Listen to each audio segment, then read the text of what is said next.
नमस्कार दोस्तों, मैं राहुल पटेल, डायरेक्टर ऑफ सोफ्थामो एजुकेशन सर्विसेज प्राइवेट लिमिटेड फिर से आपका एक बार स्वागत करता हूं सोफ्थामो के ऑफिशियल यूट्यूब चैनल के ऊपर। हर बार की तरह इस बार भी कुछ अलग विषय, अलग टॉपिक के साथ आपके सामने उपस्थित होने जा रहे हैं। आज का यहाँ पे हमारा जो बेसिकली टॉपिक है वो लास्ट वीडियो के कंटिन्यूशन में बोल सकते हैं आप। हमारा जो लास्ट वीडियो था वो था बिलो 25 लाख के बजट में रशिया में कौन कौन सी यूनिवर्सिटी अवेलेबल है। इस बार हम उससे थोड़ा सा बेहतर एक लेके आ रहे हैं टॉपिक। हाँ जी दोस्तों, यहाँ पे हम लोग डिस्कस करेंगे कि अगर आप 25 लाख के बजट को बढ़ा देते हो, अप टू 30 ले जाते हो, तो कौन कौन सा ऑप्शन आपको मिल सकता है रशिया के अंदर। लेकिन इस वीडियो को शुरू करने से पहले मेरा आप सबसे निवेदन रहेगा कि अगर आपने चैनल को सब्सक्राइब नहीं किया हो, सब्सक्राइब जरूर से कर ले ताकि आने वाले दूसरे वीडियो को भी बेनिफिट मिल पाए। तो चलिए दोस्तों, बात शुरू करते हैं। अंडर 30 लाख के बजट में कौन कौन सी यूनिवर्सिटी रशिया में अवेलेबल है आज की डेट में। यहाँ पे अगर आपका बजट 30 लाख का आप लेके चल रहे हो या तो बिलो 30 लाख का लेके चल रहे हो, तो बहुत सारे कंट्री के ऑप्शन आपके सामने अवेलेबल रहेंगे। लेकिन अगर सोवियत के अंदर पर्टिकुलर बात करेंगे तो रशिया जितना बेहतर ऑप्शन आपको कहीं पे नहीं मिलने वाला है। रशिया को आप एक लौता ऑप्शन बोल के चल सकते हो जिसको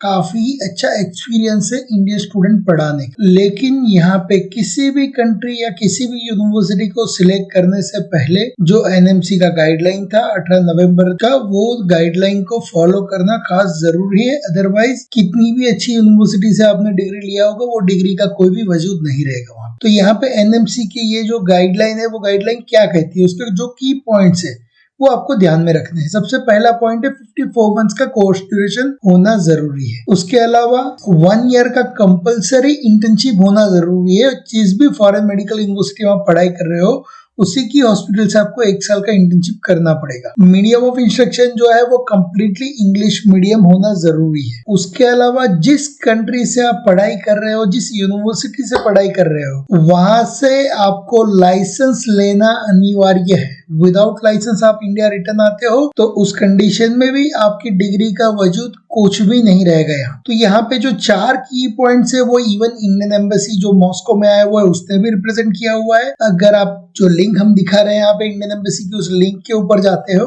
और उस लिंक के ऊपर जाने के बाद वहां पे आप information for prospective Indian medical student के ऊपर आप क्लिक करते हो, तो वहां पे जो लिखा हुआ है वो भी एनएमसी गैजेट के जो पॉइंट्स है उसको ही मेंशन किया गया है। तो वहां पे अगर आप देखेंगे तो वहां पे क्या बताया गया है, तो सबसे पहले पॉइंट में duration of the under graduate medical course के बारे में बताया गया है जो वहां पे 6 इयर्स का है। दूसरा जो पॉइंट है उसके अंदर क्लिनिकल रोटेशन के बारे में बताया गया है। Student in Russia medical university undergo clinical rotation clerkship for 12 month और more during that course. Third point में रशिया के अंदर जो इंस्ट्रक्शन का जो लैंग्वेज यूज किया जाता है उसके बारे में बोला गया है। A number of Russian medical universities impact education in English. However, Indian students need to be proficient in Russian language to undergo practical training, which includes interaction with patient who communicate in language. And वहाँ पे जो last point बताया गया है वो licensing part के बारे में। तो यहाँ पे एनएमसी गैजेट को इंडियन एम्बेसी भी पहला प्रेफरेंस देने के लिए बोल रही है। अगर आप एनएमसी के गैजेट के पॉइंट्स के अकॉर्डिंग नहीं चलेंगे तो इन फ्यूचर आपको पछतावा रहेगा। तो यहाँ पे अगर रशिया में आपको यूनिवर्सिटी का सिलेक्शन करना है तो कुछ खास पहलू पे ध्यान रखने की जरूरत है। सबसे पहला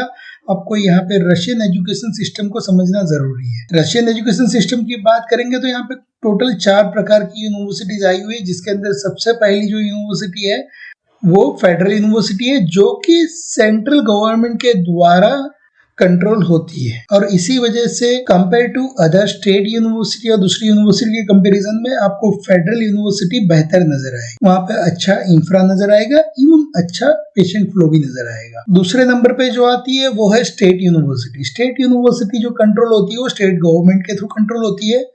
तो यहाँ पे कंपेयर टू फेडरल यूनिवर्सिटी नजर आएगा, लेकिन यस कुछ पुरानी स्टेट यूनिवर्सिटी है जो आपको almost equal to the federal university नजर आ सकती है। थर्ड नंबर पे जो कैटेगरी आती है वो आती है रिसर्च यूनिवर्सिटी, जो कि पर्टिकुलर कोई टॉपिक के रिसर्च के ऊपर काम करती है। तो जो रिसर्च यूनिवर्सिटी है वो भी अगेन सेंट्रल गवर्नमेंट के द्वारा कंट्रोल होती है, तो वहां पे भी आपको बेहतर इंफ्रा नजर आए। एंड लास्ट में जो आती है यूनिवर्सिटी वो है एकेडमी। एकेडमी होती है पर्टिकुलर किसी एक सब्जेक्ट के ऊपर काम करती है, और वहां पे मेजोरिटी एकेडमी जो है वो रशियन लैंग्वेज में आपको नजर आए। लेकिन एनएमसी गैजेट के आने के बाद कुछ एकेडमी जो यूनिवर्सिटीज है उन लोगों ने खुद को इंग्लिश में कन्वर्ट कर लिया हुआ है। यहाँ पे अगर हम लोग बिलो 30 लाख की यूनिवर्सिटीज की बात करेंगे तो यहाँ पे हम जो बजट को लेके चलेंगे उसके अंदर tuition fees, hostel fees and other जो फूड एक्सपेंसेस है वगैरह करके चल रहे हैं, जिसके अंदर हम रूबल का कैलकुलेशन रुपीस के साथ 1 rouble is equal to 1 rupees लेके चल रहे हैं। जिसके अंदर अगर हम लोग सबसे पहले बात करेंगे तो क्रीमिया फेडरल यूनिवर्सिटी आती है। क्रीमिया फेडरल यूनिवर्सिटी की अगर फीस की बात करेंगे तो करीबन 3 लाख रूबल के आसपास उसकी फीस है, और उसका जो हॉस्टल का खर्चा है यहाँ पे वो करीबन 15,000 रूबल से लेकर 60,000 रूबल तक का देखने को मिलता है। और इस यूनिवर्सिटी में इंग्लिश मीडियम कोर्स जो एमबीबीएस में पढ़ाने की शुरुआत की थी वो करीबन 1998 से की थी। उसके बाद अगर हम स्टेट यूनिवर्सिटी में बात करेंगे तो स्टेट यूनिवर्सिटी के अंदर समारा स्टेट मेडिकल यूनिवर्सिटी आती है, जिसका यहाँ पे ट्यूशन फीस है वो करीबन 3,30,000 रूबल के आसपास है, और हॉस्टल का यहाँ पे जो फीस है करीबन 35,000 रूबल के आसपास देखने को मिलता है। और इस यूनिवर्सिटी ने इंग्लिश मीडियम में एमबीबीएस पढ़ाने की शुरुआत करीबन 1994 को की थी। उसके बाद अगर थर्ड नंबर पे अगर हम लोग देखते हैं यहाँ पे तो साइबेरियन स्टेट मेडिकल यूनिवर्सिटी आती है, जिसका फीस जो है यहाँ पे करीबन 3,22,000 रूबल के आसपास है, और हॉस्टल का उसका फीस करीबन 50,000 रूबल के आसपास देखने को मिलता है। और इस यूनिवर्सिटी ने इंग्लिश में एमबीबीएस पढ़ाने की शुरुआत करीबन 2013 को की थी। उसके बाद अगर बात करेंगे तो अल्टाई स्टेट मेडिकल यूनिवर्सिटी आती है, जिसका ट्यूशन फीस अगर देखेंगे यहाँ पे तो करीबन 3,23,000 रूबल के आसपास है, और हॉस्टल का इसका जो फीस है वो करीबन 15,000 से 40,000 रूबल के आसपास देखने को मिल सकता है। और इस यूनिवर्सिटी ने एमबीबीएस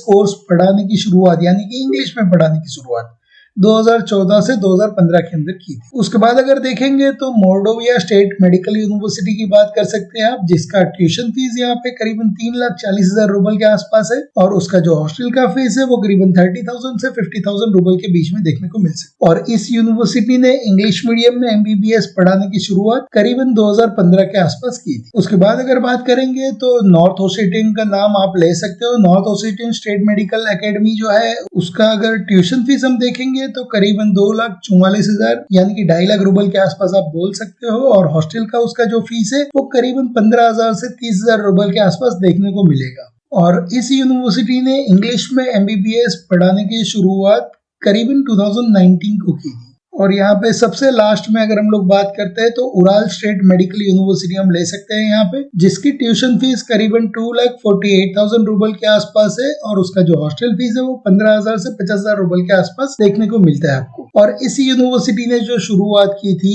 एमबीबीएस इंग्लिश मीडियम में पढ़ाने की वो करीबन 2017 से 2018 में की थी। यहाँ पे आपको एक चीज खास ध्यान रखनी जरूरी है, हमने यहाँ पे किसी भी यूनिवर्सिटी को रैंक देने के लिए प्रयत्न नहीं किया हुआ है। यहाँ पे आपके बजट के अंदर और आपकी रिक्वायरमेंट के हिसाब से जो भी यूनिवर्सिटी आपको सेट हो रही है वहां पे आप एडमिशन करवा सकते। यहाँ पे किसी भी यूनिवर्सिटी को फर्स्ट रैंक या सेकंड रैंक देने के लिए हमने प्रयत्न नहीं किया हुआ है। यहाँ पे अगर आपको कोई भी एडमिशन के रिगार्डिंग कोई भी कंफ्यूजन हो रहा है, सिलेक्शन करने में दिक्कत आ रही है, तो हमारा रेगुलर वेबिनार्स भी अवेलेबल रहता है, जहाँ पे जाके भी आप अपना जो भी डाउट है क्लियर कर सकते हो। इस वेबिनार पे रजिस्टर करने के लिए यहाँ पे जो ऑनलाइन लिंक दिख रही है आपको हमारी वेबसाइट पे अपर सेक्शन में, वहां पे क्लिक करके आपको रजिस्ट्रेशन करवाना है। रजिस्ट्रेशन करने के बाद हमारे काउंसलर आपको वेबिनार का लिंक प्रोवाइड करेंगे, जिसको ज्वाइन करके आप अपने डाउट्स क्लियर कर सकते हैं। तो आई थिंक दोस्तों आपको आज का ये वीडियो पसंद आया होगा। पसंद आया है तो लाइक करना एवं शेयर करना ना भूले, और कोई भी डाउट है, कोई भी क्वेश्चन है तो दिए गए नंबर के ऊपर कॉल करके भी आप बात कर सकते हैं। उसके अलावा मेल करना है तो हमारा मेल आईडी भी रिफ्लेक्ट हो रहा है वहां पे, मेल के ऊपर भी आप हम तक क्वेश्चन पूछ सकते हो।